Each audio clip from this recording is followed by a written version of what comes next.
Hello बच्चों, let's read this question. The coefficient of x raise to power 18 in the expansion of x raise to power 4 minus 1 upon x cube raise to power 15 is. तो यहाँ पे देखो हमें x raise to power 18 का coefficient बताना है इस expansion में।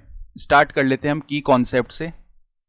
तो देखो अगर हमारे पास कुछ ऐसा लिखा हुआ है x plus y raise to power n और इसका हम r प्लस 1th टर्म यानी कि टी आर प्लस 1 लिखना चाहते हैं, तो वो क्या हो जाता है हमारे पास n C r x raise to power n minus r multiply में y raise to power r। ठीक है, तो अब देखो हमारे पास जो एक्सपेंशन है वो किस तरीके का है, x raise to power 14 minus 1 upon x cube इसकी पावर ऑफ 15।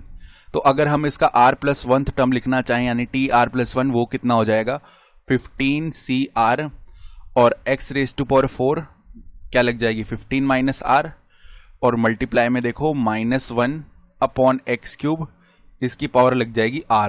ठीक है, तो ये कितना बन जाएगा 15 सी आर और x पावर के ऊपर पावर मल्टीप्लाई हो जाती है तो 60 माइनस में 4 आर और यहाँ पे देखो minus 1 raise to power r को अलग कर दिया तो x raise to power minus 3 r बन जाएगी ऊपर आके।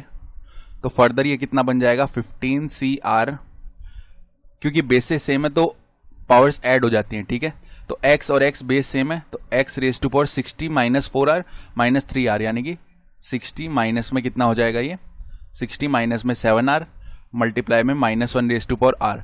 अब देखो हमें x की पावर कितनी चाहिए 18 चाहिए, तो देखो 4 for x raise to power 18, ये जो x की पावर में लिखा हुआ है इसको 18 के इक्वल पुट कर देते हैं। दिस इंप्लाइज 60 माइनस 7 आर, इसका वैल्यू 18 आ जाएगा, जिसका मतलब है 7 आर का जो वैल्यू है वो 60 माइनस में 18 आ जाएगा।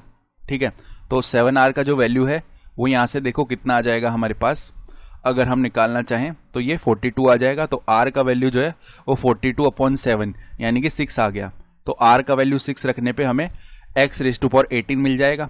ठीक है, तो अब देखो अगर हम कोफिशिएंट लिख रहे हैं रिक्वायर्ड कोफिशिएंट या कोफिशिएंट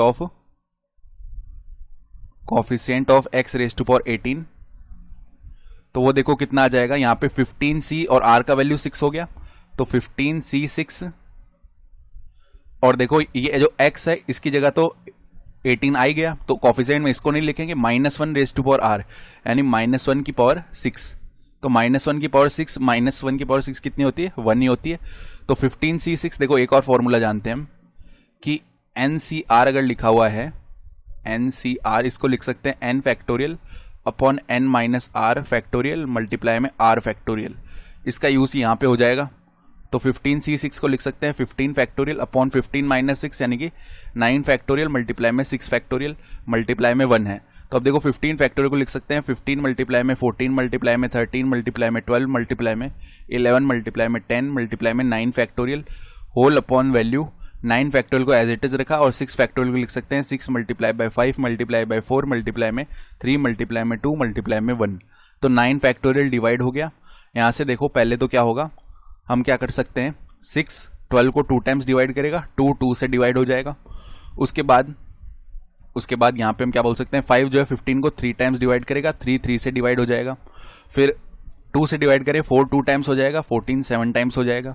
फिर 2 जो है 10 को 5 टाइम्स डिवाइड कर देगा तो 7 मल्टीप्लाई में 13 91 हो गया, मल्टीप्लाई में 11 मल्टीप्लाई में 5 यानी कि 55 हो गया। इसको सॉल्व करेंगे तो आ जाएगा हमारे पास में 5005 और यही हमारा रिक्वायर्ड आंसर हो जाएगा इस क्वेश्चन के लिए 5005।